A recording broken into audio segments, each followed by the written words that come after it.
MLA Komatireddy Rajagopal Reddy ఎపిసోడ్కి ఇక తెరపడినట్లేనా?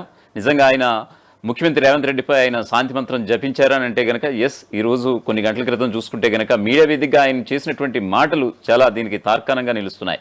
ఎందుకంటే మర్యాదపూర్వకంగా ముఖ్యమంత్రి రేవంత్ రెడ్డిని కలుస్తానంటూ ఆయన చేసినటువంటి వ్యాఖ్యలు ఇప్పుడు సర్వత్రా చర్చకు దారితీసే. మరోవైపు పార్టీ మైలేజ్ని పెంచేలాగా కూడా ఆయన మాట్లాడటం కూడా జరిగింది. అదేమిటంటే నిరుద్యోగుల సమస్యలపై ఖచ్చితంగా ముఖ్యమంత్రి రేవంత్ రెడ్డితో మాట్లాడతాను, పార్టీ ఇచ్చినటువంటి హామీ మేరకు ఉద్యోగాల భర్తీ ప్రక్రియ ఖచ్చితంగా తమ ప్రభుత్వం కాంగ్రెస్ ప్రభుత్వం చేపడుతుందనేటువంటిది నిజంగా ఆయన మీడియా ముఖంగా చెప్పడం ఇప్పుడు సర్వత్రా రాజకీయ వర్గాల్లో చర్చకు దారితీసినటువంటి అంశంగా మనం చెప్పక తప్పదు. సో దీనికి సంబంధించినటువంటి ఒక పూర్తి స్థాయి అప్డేట్ చూద్దాం. ఎస్, దీనికి సంబంధించి తెలంగాణ రాష్ట్ర సాధనలు నిరుద్యోగుల పాత్ర వెలకట్టలేనిదని, వారి సమస్యలను పరిష్కరించేందుకు వారికి ప్రభుత్వానికి వారధిగా ఉంటామని మునుగోడు ఎమ్మెల్యే కోమటిరెడ్డి రాజగోపాల్ రెడ్డి మీడియా ముఖంగా స్పష్టీకరించారు. బుధవారం నిరుద్యోగుల ఆహ్వానం మేరకు హైదరాబాద్లోని గన్ పార్క్లో నిరుద్యోగులతో కలిసి అమరవీరుల స్తూపానికి నివాళులర్పించారు. ఆయన 10 ఏళ్ల కేసీఆర్ పాలనలో నిరుద్యోగుల కలలుగానే మిగిలిపోయాయని ఆక్షేపించారు. 10 ఏళ్ల పాలనలో ఒక గ్రూప్ 1 కూడా వేయలేకపోయారని విమర్శించారు. బీఆర్ఎస్ పాలన కుటుంబ పాలనగా కొనసాగి అవినీతిమయంగా మారి దోచుకుని రాష్ట్రాన్ని అప్పులపాలు చేసిందని విమర్శించారు. తెలంగాణ రాష్ట్రం కోసం పోరాటం చేసినటువంటి ఏ ఒక్కరికి న్యాయం జరగలేదన్నారు ఆయన. తెలంగాణ యువత కేసీఆర్ను ఫామ్ హౌస్కు పంపించడానికి పోషించినటువంటి పాత్ర అమోఘమైనదని కొనియాడారు. ప్రజా ప్రభుత్వం వచ్చాక 50,000 ఉద్యోగాలు భర్తీ చేశామని తెలిపారు. నిరుద్యోగులకు అండగా ఉంటానని, ఎవ్వరూ కూడా అధైర్యపడొద్దని కూడా భరోసా ఇచ్చారు. చిన్నాభిన్నమైనటువంటి రాష్ట్ర ఆర్థిక వ్యవస్థను చక్కదిద్దే ప్రయత్నం కాంగ్రెస్ ప్రభుత్వం చేస్తుందని కీర్తించారు. కాంగ్రెస్ ప్రభుత్వం పేదల ప్రభుత్వం అని అన్నారు. ప్రభుత్వం సెప్టెంబర్ 17ను కూడా ప్రజాపాలన దినోత్సవంగా జరుపుకుంటున్నామని గుర్తించారు. సోనియా గాంధీ కలలుగన్నటువంటి తెలంగాణ రాష్ట్రం 10 ఏళ్ల కాలంలో సాకారం కాలేదని, రాబోయే రోజుల్లో మీ అందరికీ ఉద్యోగాలు వస్తాయని అన్నారు. ప్రతి ఒక్కరికి ప్రభుత్వ ఉద్యోగం అనేది సాధ్యమయ్యే పని కాదు. అయినా ప్రభుత్వ ఉద్యోగాలతో పాటు చదువుకున్న యువత తమ కాళ్ల మీద నిలబడేలా ఉపాధి మార్గాలు చూపిస్తామన్నారు. మీకు న్యాయం జరిగే వరకు మీ సమస్యలను ముఖ్యమంత్రి అలాగే ప్రభుత్వం దృష్టికి తీసుకువెళ్తానని హామీ ఇచ్చారు నిరుద్యోగులకి.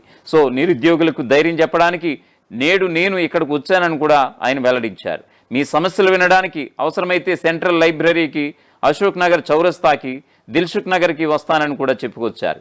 నిరసనలు, నిర్బంధాలు, ధర్నాలు అవసరం లేదని, ఇది కాంగ్రెస్ ప్రభుత్వం అని, మీ సమస్యలని ప్రభుత్వం దృష్టికి తీసుకువెళ్తానని ఆయన హామీ ఇచ్చారు. కేసీఆర్ను గద్దె దించడంతో యువత కీలక పాత్ర పోషించిందన్నారు కోమటిరెడ్డి రాజగోపాల్ రెడ్డి. ప్రస్తుతం నిరుద్యోగులు కష్టాల్లో ఉన్నారని, వారిని ఆదుకునే బాధ్యత తమపై ఉందన్నారు కోమటిరెడ్డి రాజగోపాల్ రెడ్డి. ఆయన మీడియా ముఖంగా చేసినటువంటి కామెంట్స్ ఇప్పుడు సర్వత్రా చర్చకు దారితీశాయి. సో ఆ కామెంట్స్ ఇప్పుడు ఒకసారి చూద్దాం.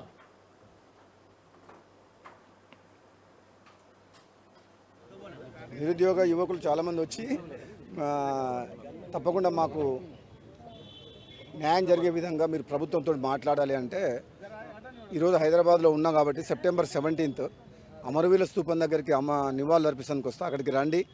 తప్పకుండా మీ అమరవీరుల సాక్షిగా తెలంగాణ ఉద్యమంలో పనిచేసిన నిరుద్యోగ యువత కావచ్చు, కేసీఆర్ని ఓడించి కాంగ్రెస్ పార్టీని అధికారంలో తీసుకొచ్చే విషయంలో పోరాటం చేసిన యువత కావచ్చు, వాళ్ళందరికీ ఒక ధైర్యం కల్పిస్తేందుకు మీకు నేనున్న ముఖ్యమంత్రి గారి దృష్టికి, ప్రభుత్వం దృష్టికి తప్పకుండా నిరుద్యోగ సమస్య గురించి, ఉద్యోగాల భర్తీ గురించి, రాబోయే రోజుల్లో మిమ్మల్ని ఏ విధంగా కాపాడాలో అనే దాని విషయంలో నేను ప్రభుత్వం దృష్టి తీసుకుపోతా, మీరు అధైర్యపడొద్దని చెప్పి ఆ మాట చెప్తందుకు వాళ్ళ కోరిక మేరకు ఇక్కడ రావడం జరిగింది. గ్రూప్ 1 విషయంలో అది కోర్టులో మ్యాటర్ ఉంది.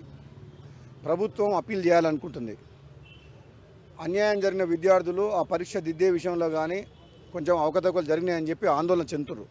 తప్పకుండా కోర్టు పరిధిలో ఉన్న విషయం కాబట్టి తప్పకుండా అది నేను మాట్లాడకపోవడం కరెక్ట్. అది రాబోయే రోజుల్లో ప్రభుత్వం కోర్టు తీసుకునే నిర్ణయానికి కట్టుబడి ఉండాలని చెప్పి మా నిరుద్యోగ యువకులందరూ కూడా చెప్తున్నారు. ఎందుకంటే నిరుద్యోగ యువతకు అన్యాయం జరగకూడదు, ఒకరికి న్యాయం జరిగి ఇంకొకరికి అన్యాయం జరగకూడదు. పారదర్శకంగా పరీక్షలు నిర్వహించి మెరిట్ బేసిస్లో ఉద్యోగాలకు కల్పించాల్సిన బాధ్యత ఈ ప్రభుత్వం మీద ఉంది. ఒకవేళ ఏదైనా అవకతవకలు జరిగితే ఒక నిష్పక్షపాతంగా దర్యాప్తు జరిపించి మెరిట్ స్టూడెంట్స్కి న్యాయం చేయాల్సిన బాధ్యత ఈ ప్రభుత్వం మీద ఉంది. కాబట్టి ఈ విషయం కూడా ముఖ్యమంత్రి గారితో నేను చర్చిస్తాను.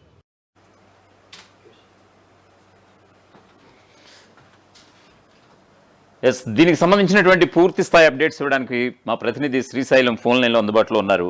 శ్రీశైలం, చెప్పండి, నిజంగా ఈ అంకానికి తెరపడిందా, లేకపోతే రాజగోపాల్ రెడ్డి నిజంగానే శాంతించినట్లు అని అనుకోవచ్చా? Radhakrishna, Munugode MLA Congress party senior నేత రాజగోపాల్ రెడ్డి వాళ్ళ నిరుద్యోగుల కోరిక మేరకు అసెంబ్లీ ముందున్నటువంటి గన్ పార్క్ దగ్గరకు వచ్చారు. ఇలా సెప్టెంబర్ 17 తెలంగాణ విమోచన దినోత్సవాన్ని పురస్కరించుకొని అమరులను యాది చేసుకున్నటువంటి పరిస్థితి మనకు కనిపిస్తుంది. అక్కడికి వచ్చి నివాళులర్పించారు అమరవీరులకు. అనంతరం అక్కడికి వచ్చినటువంటి రాజగోపాల్ రెడ్డి ఇటు నిరుద్యోగులను మీడియా ఉద్దేశించి మాట్లాడినటువంటి పరిస్థితి మనకు కనిపిస్తుంది.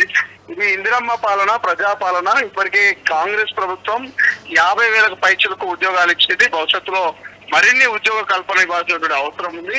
ఖచ్చితంగా ఇచ్చినటువంటి హామీని నెరవేర్చుకోవాల్సిన అవసరం కూడా కాంగ్రెస్ పార్టీ మీద, ముఖ్యమంత్రి రేవంత్ రెడ్డి మీద ఉన్నది. ఖచ్చితంగా ఇటు నిరుద్యోగులకు, అటు ముఖ్యమంత్రి రేవంత్ రెడ్డికి మధ్యవర్తిగా, సారథిగా ప్రభుత్వం దృష్టికి నిరుద్యోగుల సమస్యల్ని తీసుకెళ్తాము. భవిష్యత్తులో మంచి ఉద్యోగ కల్పనకు నేను ఖచ్చితంగా తోడ్పడే విధంగా ప్రభుత్వానికి నేను ఖచ్చితంగా నా యొక్క రిక్వెస్ట్ గా నిరుద్యోగుల తరఫున వాయిస్ వినిపిస్తానంటూ కూడా రాజగోపాల్ రెడ్డి ఇవాళ నిరుద్యోగులకు హామీ ఇచ్చినటువంటి పరిస్థితి మనకు కనిపిస్తుంది రాధాకృష్ణ. దాంతో పాటు గత 10 ఏళ్ల బీఆర్ఎస్ సర్కార్ని గద్దెదించడంలో నిరుద్యోగుల పాత్ర చాలా కీలకమైనది, చాలా అత్యంత ముఖ్యమైనటువంటి పాత్ర వాళ్ళు వహించారు. వాళ్ళ శ్రమ లేకుండా కాంగ్రెస్ పార్టీ అధికారంలోకి రాలేదు. ఖచ్చితంగా నిరుద్యోగులకు ఇచ్చినటువంటి హామీ మేరకు అయితే వాళ్ళకి 2 లక్షల ఉద్యోగాలు కావచ్చు, జాబ్ క్యాలెండర్ కావచ్చు, ప్రతి ఒక్క అంశం మీద ముఖ్యమంత్రి గారితో మాట్లాడతాను. వీటి మీద ఖచ్చితంగా ముఖ్యమంత్రి గారి దృష్టికి తీసుకెళ్తాను, వీటిని వారి ముందు ప్రస్తావిస్తానంటూ కూడా నిరుద్యోగులకు ఇవాళ అసెంబ్లీ ముందున్నటువంటి అమర్ల స్థూపం వద్ద అయితే Munugode MLA Congress party senior నాయకులు రాజగోపాల్ రెడ్డి ఆ ప్రస్తావన తీసుకురావడం జరిగింది రాధాకృష్ణ. అయితే శ్రీశైలం, గత కొన్ని రోజులుగా మనం చూస్తున్నాం సాక్షాత్తు ముఖ్యమంత్రి రేవంత్ రెడ్డిపై, మరి ముఖ్యంగా పార్టీకి సంబంధించినటువంటి, ప్రభుత్వానికి సంబంధించినటువంటి మైలేజ్ ని మరి కాస్త దిగజార్చే విధంగా ఆయన చేసినటువంటి కామెంట్స్ తోటి ఇటు క్రమశిక్షణ సంఘం కావచ్చు, మరోవైపు టీపీసీసీ కావచ్చు, ఎక్కడ కూడా చర్యలు తీసుకున్నటువంటి దాఖలాలు కనిపించలేదు. సో మొన్న మల్లు రవి కూడా ఆయన ఇచ్చినటువంటి స్టేట్మెంట్ కూడా మనం విన్నాం. మా వరకు వస్తే కనుక మేము చూస్తాం కంప్లైంట్, ఎవరెవరో అనుకున్నటువంటి మాటలతోటి మేము చర్యలు తీసుకోవాలని అంటే కనుక ఇది కుదరని పని కూడా ఆయన తేల్చి చెప్పినటువంటి సందర్భం. అంటే ఆయన మీద యాక్షన్ అనేది తీసుకోకపోగా, సో అది ఎక్కడో తెర వెనుక ఏదో మంత్రాంగం, రాజకీయ మంత్రాంగం ఎక్కడో జరుగుతోంది, ఎవరికి వాళ్ళు ఓన్ పాలిటిక్స్ తోటి వెళ్తున్నారనేటువంటి డౌట్స్ అయితే వస్తున్నాయి. దీనిపై మీరు ఏమంటారు శ్రీశైలం? ఎగ్జాక్ట్లీ, కాంగ్రెస్ పార్టీ చాలా ప్రజాస్వామ్యం ఉంటుంది. కాంగ్రెస్ పార్టీలో వారికి మాట్లాడే స్వేచ్ఛ ఉంటుంది కాబట్టి కాంగ్రెస్ పార్టీలో ఇప్పుడు అప్పుడని కాదు, గతంలో సైతం ఇండివిజువల్ గా కొంతమంది కామెంట్స్ ఓపెన్ గానే చేసేది. అది పార్టీ సంబంధించిన ముఖ్య నేతల మీద కావచ్చు, ముఖ్యమంత్రి మీద కూడా చేసినటువంటి దాఖలాలు ఉన్నటువంటి సందర్భం. ఈ నేపథ్యంలో రాజగోపాల్ రెడ్డి గతంలో మంత్రి పదవి ఆశించారు.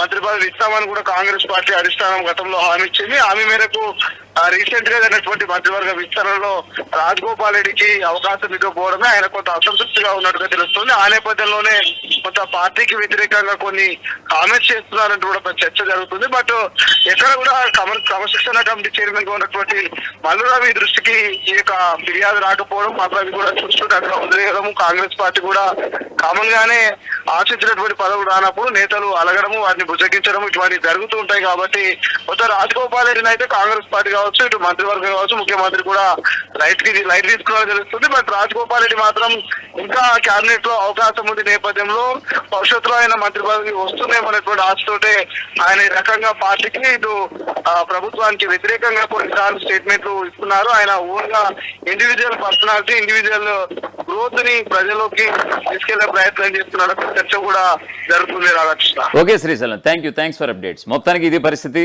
మొత్తానికి సీఎం రేవంత్ రెడ్డి అలాగే మునుగోడు ఎమ్మెల్యే కోమటిరెడ్డి రాజగోపాల్ రెడ్డి మధ్య ఈ యొక్క సయోధ్య అయితే ఖచ్చితంగా కుదిరినట్లుగానే కనిపిస్తోంది. ఎందుకంటే తొలివేలికి ఇచ్చినటువంటి ఒక ప్రత్యేకమైనటువంటి ఇంటర్వ్యూలో ఆయన సాక్షాత్తు మాట్లాడడం జరిగింది.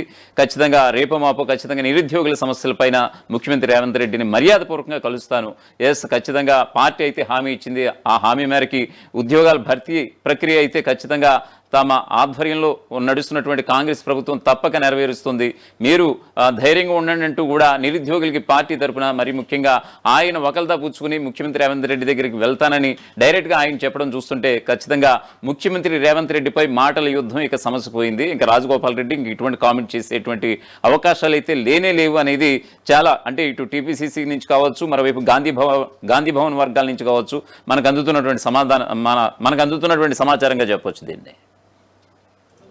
నిరుద్యోగ యువకులు చాలామంది వచ్చి తప్పకుండా మాకు న్యాయం జరిగే విధంగా మీరు ప్రభుత్వంతో మాట్లాడాలి అంటే, ఈరోజు హైదరాబాద్లో ఉన్నాం కాబట్టి సెప్టెంబర్ 17th అమరవీరుల స్తూపం దగ్గరికి నివాళులు అర్పించడానికి వస్తే అక్కడికి రండి. తప్పకుండా మీ అమరవీరుల సాక్షిగా తెలంగాణ ఉద్యమంలో పనిచేసిన నిరుద్యోగ యువత కావచ్చు, కేసీఆర్ని ఓడించి కాంగ్రెస్ పార్టీని అధికారంలో తీసుకొచ్చే విషయంలో పోరాటం చేసిన యువత కావచ్చు, వాళ్ళందరికీ ఒక ధైర్యం కల్పిస్తేందుకు మీకు నేనున్న ముఖ్యమంత్రి గారి దృష్టికి, ప్రభుత్వం దృష్టికి తప్పకుండా నిరుద్యోగ సమస్య గురించి, ఉద్యోగాల భర్తీ గురించి, రాబోయే రోజుల్లో మిమ్మల్ని ఏ విధంగా కాపాడాలో అనే దాని విషయంలో నేను ప్రభుత్వం దృష్టి తీసుకుపోతా, మీరు అధైర్యపడొద్దు అని చెప్పి ఆ మాట చెప్తేందుకు వాళ్ళ కోరిక మేరకు ఇక్కడ రావడం జరిగింది. గ్రూప్ 1 విషయంలో అది కోర్టులో మ్యాటర్ ఉంది, ప్రభుత్వం అప్పీల్ చేయాలనుకుంటుంది.